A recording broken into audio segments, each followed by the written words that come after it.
Hello, welcome to Cardboard History. I'm David. It's been a while since I've done a video, so I want to catch you guys up on some things that have been going on. This will be a little bit of a hodgepodge of a video, several things I want to talk about. First, I haven't had a lot of pickups to show because I haven't been buying a lot, saving for the National, and also some of the things that I have bought have been stuck in the mail. I live in a really small town. We have a central post office that I can walk down the street to. By really small, I mean like 250 people. And so the mail post office is only open for half a day, and we don't even have mailboxes. Everybody goes to the post office to get their mail through a P.O. box. And back in the middle of June, the Postal Service switched up the routes that their trucks were taking to drop off the mail. And so there was a 4 or 5 day span where I didn't get any mail at all because it seemed, based on tracking, that things went to Columbus, started to come towards our post office, and then got reverted back and went on a different route. And I was just talking to the lady that works at the post office this morning, and she said that even on Saturdays still they haven't been getting the mail. No trucks have been coming. So that's been a little bit frustrating. The most frustrating part is that I've had at least one, if not more, packages that have got lost in the midst of this whole reshuffling of the way that the trucks are delivering. And one of them is a more significant card for the Ken Burns collection that I'm hoping eventually makes it. I lost track of it on the USPS tracking system. The last scan was back on June 21st, so over 2 weeks ago now. So we'll see what happens with that. I had a package come yesterday that was mailed out of Florida on May 30th, and it spent about 3 weeks in Brooklyn, New York for some reason before finally getting rerouted to Ohio.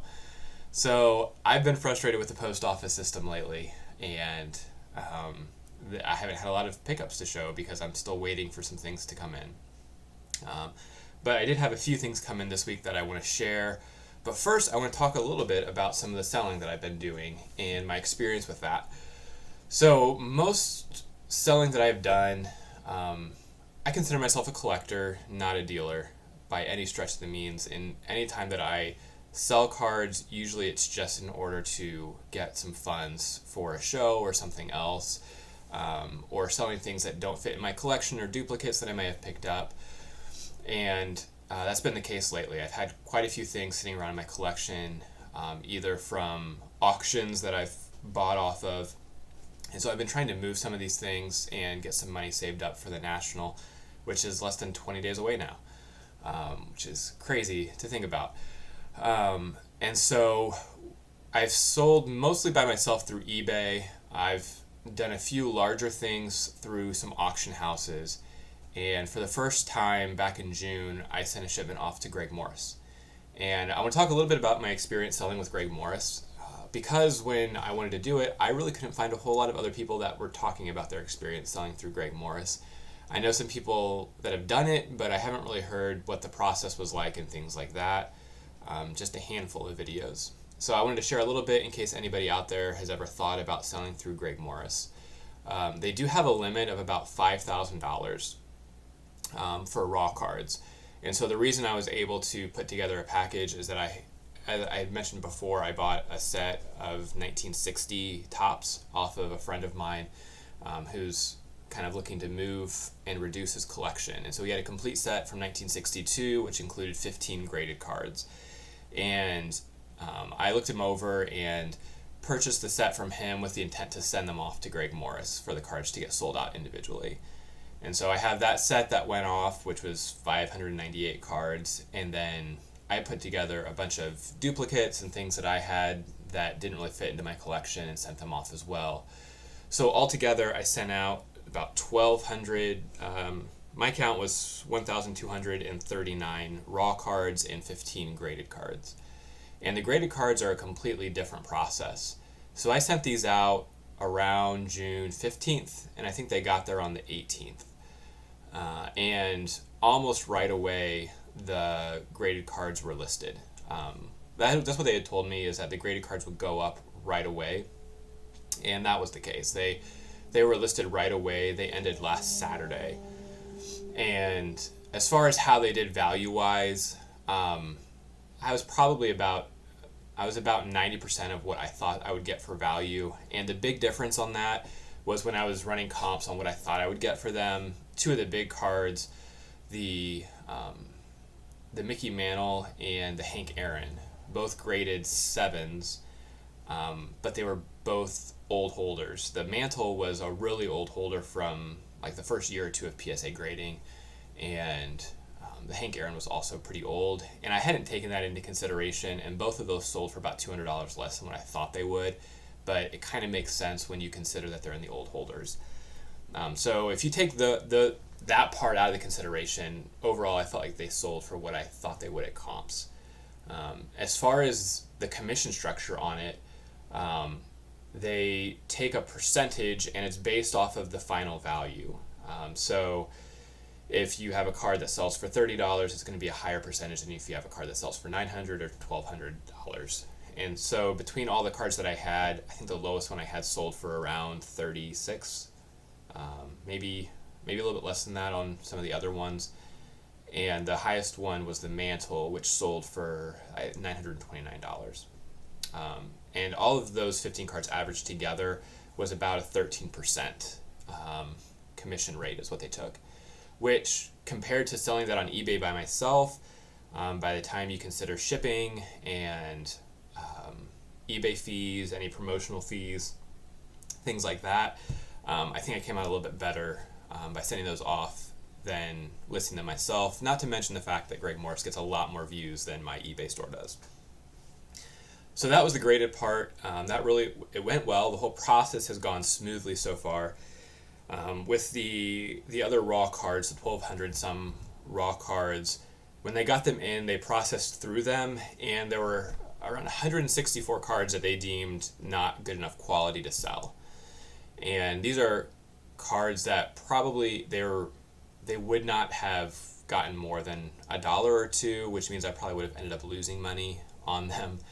And so they, for $15, shipped those back to me. And the bulk of those were 60, a lot of 1960 Topps cards and a lot of 1961 Topps cards. And I took those and pretty much sold them right away in lots on eBay. So the day I got them back, I laid them out, took a picture, put it up on eBay, and posted them both for around $50, and that same day accepted an offer from the same buyer on both sets and shipped those out. So I was able to move those pretty quickly on my own, which was nice. Those were both lots that I had purchased from an in-person auction back in May, and both of those lots sold for more than what I paid for them at the auction. Both of those lots at the auction, there was about 70 cards. A handful of them Greg Morris kept and sent the rest back. And so I still have some of those 60 and 61 Topps that are being sold at Greg Morris right now. One sold last night. The one that sold, really interesting case to me, and maybe I'll see if I can't pull this up on my screen, because it makes a lot more sense when you can actually see it. And it was a 1961 Sandy Koufax, but it was severely miscut. Let's look here for sold, and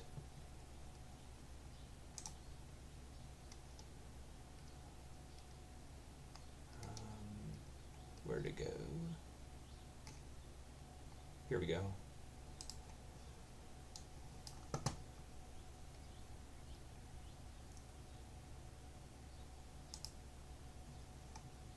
There we go. Bring it over here.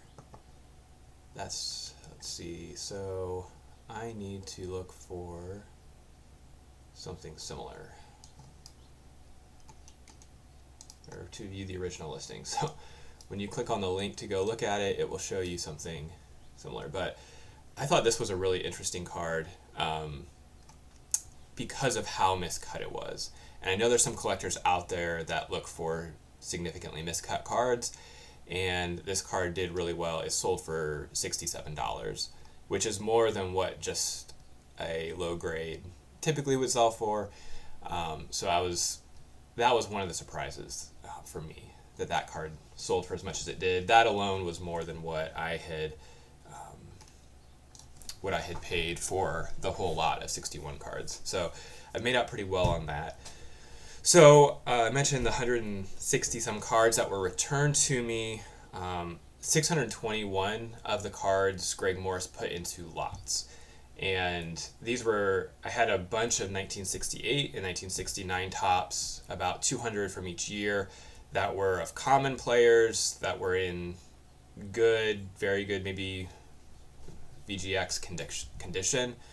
And I sent those knowing that they would get put into a lot.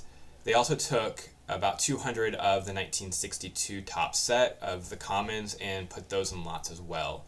So those haven't been processed through yet. I'm still waiting for those to get listed. And I haven't heard from them exactly why they haven't gotten listed yet, but my suspicion is that I have some commons from those years that are active right now on auction, and I think they might wait just to make sure that those actually sell, because some of them are lower grade. Nobody might be willing to spend 79 cents on those. So perhaps I'll get those won't sell, and they'll just throw those into the lot, sell them with a lot once that gets posted. So with the 1,200, about half of them will go into lots. Of what remained, 25% got sent back to me, and that left 454 cards that they posted as singles for sale. So far, half of those 227 have sold. I'm waiting on 3 of those cards to be paid for. So the whole payout structure is they won't pay you until the buyer actually pays for the card. So 3 of the more valuable cards from that set, I believe it's the Joe Torre, the Willie Mays, and the Bob Uecker. The auction's over, but the buyer hasn't paid for them yet. So they might just be waiting to accumulate some stuff into one shipment and pay for it. I really hope they get paid for it, because those were 3 really high value cards. If they don't get paid for, I'm guessing they'll just get listed again. So 227 have sold so far. On the commons, I'm averaging about $4 to $5 per card after fees and everything. The fee structure for raw cards is a little bit different. It's for anything over $10, it's a flat 25%. Then anything under $10, I guess it's easier to start. Anything under $2 is a flat $1 fee. So they start their auctions at 79 cents. If you have a card that sells for 79 cents, you actually owe 21 cents. So I've had a few cards that I've lost money on sending them in to sell, which is not what you want to do. But anything then $2 or below, it's still that flat $1 fee. But once you get above $2, it's a 25% of anything above $2 plus the $1 fee. So if you have a card that sells for $6, you pay $1 on the first $2 plus 25% of the next $4. So it's a total of $1.25. No, it would be a total of $2 fee on the $6 card sale, which is around a 33%. So that fee structure is a little bit confusing, but it's worked out okay for me so far. So after fees, I'm averaging $4 to $5 for the common cards. So that's been the process so far. I haven't got any payouts yet. I'm still, I think, 8 days away from the first payout being processed, but still things are processing through. I've got 130 cards that are active right now on eBay listing, with a handful that will end on the 8th. And then 61 cards are listed as processed, which means they've scanned pictures in, but they haven't gone live yet on eBay. And then I still have around 31 cards that have not shown up as processed yet. So I don't know what's happening with those. I talked with somebody yesterday who mentioned that they just might not have been scanned yet. But I'm really trying to keep track of where everything goes to make sure I can allocate things towards the right buckets. So that's been a little bit of my experience with Greg Morris. Overall, I would highly recommend it if you have cards that are vintage, that you want to sell, but you don't want to go through the process of listing them yourself on eBay. That's the main reason why I went through Greg Morris. I probably could have saved a lot in fees if I would have just sold things myself, but Greg Morris has a lot better of a reach. They have a wider audience, and I did not want to take the time to scan in 1,200 cards to ship 1,200 cards. And so for me, the extra fees have more than been worth it, and I would definitely recommend that to anyone. So that's my experience selling through Greg Morris. I have been buying from Greg Morris for years now because I love the way that their sales structures work, and as a set collector, their eBay store works out fantastic for me. Usually the way that I'll buy from Greg Morris is I'll keep my eye open for a handful of cards that fit some collection that I'm working on, and then I will lump things together into one shipment. So I was bemoaning earlier people that weren't paying for cards that I was selling, but I am that same person that tends not to sell or tends not to pay right away. Usually I'll buy a card or two, and then they give you 7 days to pay, and during that time you can add any cards that you buy without any additional shipping. So typically shipping is around $4.95 for the first card, and when you're trying to fill out sets, especially with low value cards, it doesn't make sense to buy a $2 card and then pay $4 shipping. But if I'm buying a dozen $2 cards and I can pay a flat $4 shipping charge, it makes sense. So that's what I did back in June, and I'll show some of the cards that I picked up. The first group are they're all Venezuelan tops. So occasionally, this is mostly what I'm looking for on Greg Morris now, is any Venezuelan cards that come through. So first are these three: Jim Schaefer, Don Elston, and this Cubs rookie. I keep an eye open for Venezuelans because they just don't show up very often, and when Greg Morris auctions them off, normally they'll go for a decent price. On these, you can tell they're Venezuelans because of the black back. Often these were glued into albums, so very common to see paper loss on the back, or to see pretty rough condition like this one has a crease right across his face. You can tell right there. But I'm trying to complete the Cubs Venezuelan tops run, and so I picked up those three from 64, picked up this Cubs rookie from 66. The back on these is a lot bolder in the Venezuelans, that's one way to tell. And then I picked up 4 from 68 with Lou Johnson, Glenn Beckert, this Leo DeRocher, which is in fantastic shape for a Venezuelan card, and Adolfo Phillips. And on the 68s, they will actually say on the bottom right there in white that they're printed in Venezuela. So that's how you can tell these apart from their U.S. printed counterparts. So I had picked up one, I think this card I bought, and then 3 or 4 days later I added these to my cart and paid for them together. And then while I was doing that, I was also looking for some cheaper cards for my Ken Burns collection. And so I picked up this Mike Cuellar, 1959. He was a screwball pitcher, most notable with the Orioles under Earl Weaver. So that goes into the Ken Burns collection. Next one is this 54 Don Little. With Willie Mays passing, Don Little has a interesting connection with Mays playing on the Giants, but he was also the pitcher that gave up the hit that turned into Mays' infamous catch. So they brought Little in to pitch, to really face one batter, Vic Wirtz. And Wirtz hit that ball so far, and Mays went back and made the amazing catch. And after Little got his out, ball passed off to the next pitcher, and as the next pitcher was coming in, Little remarked, "Well, I got my man." Even though really Little didn't get his man, Mays got Little's man.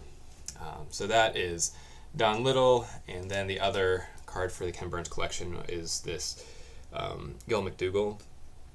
He was a utility infielder for the Yankees from 51 to 60, led the league multiple times in double plays, was the first rookie to hit a grand slam in the World Series, and also during his rookie year, he tied the American League record with 6 RBIs in 1 inning.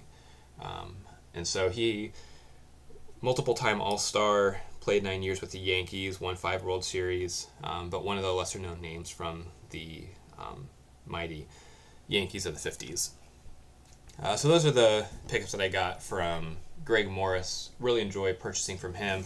And then one other card that I picked up is bringing me close to completing a project that I've been working on, and that is a 2023 Rainbow from Top Series 2.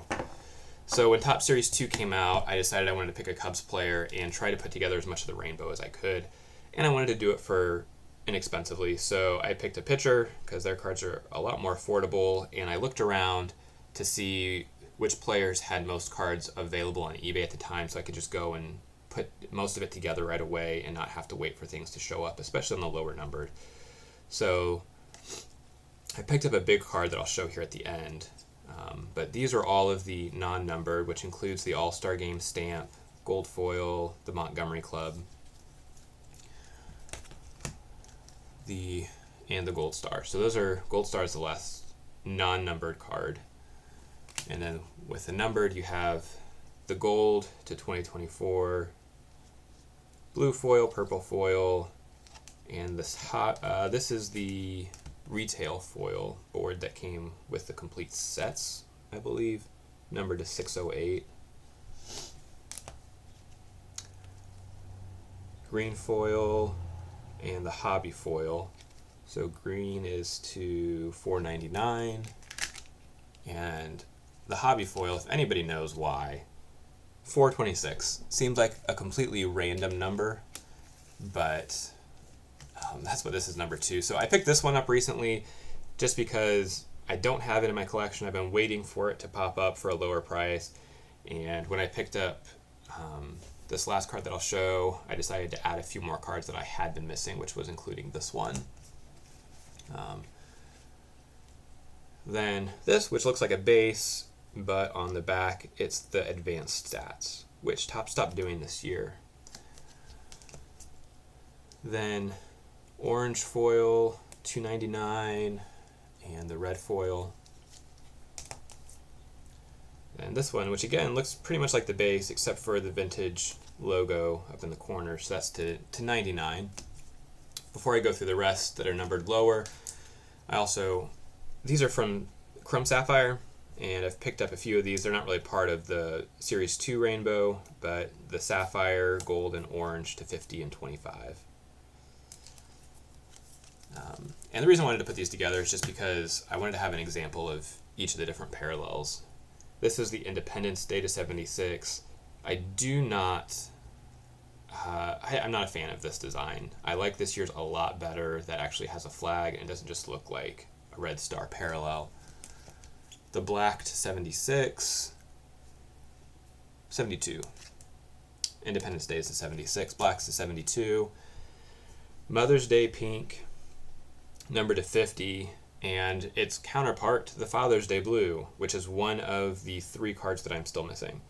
And when I started doing this, there was a Father's Day blue for like $5 on ComC, and I went through and bought everything, and the next day went back to go pick up the Father's Day blue, and it had sold.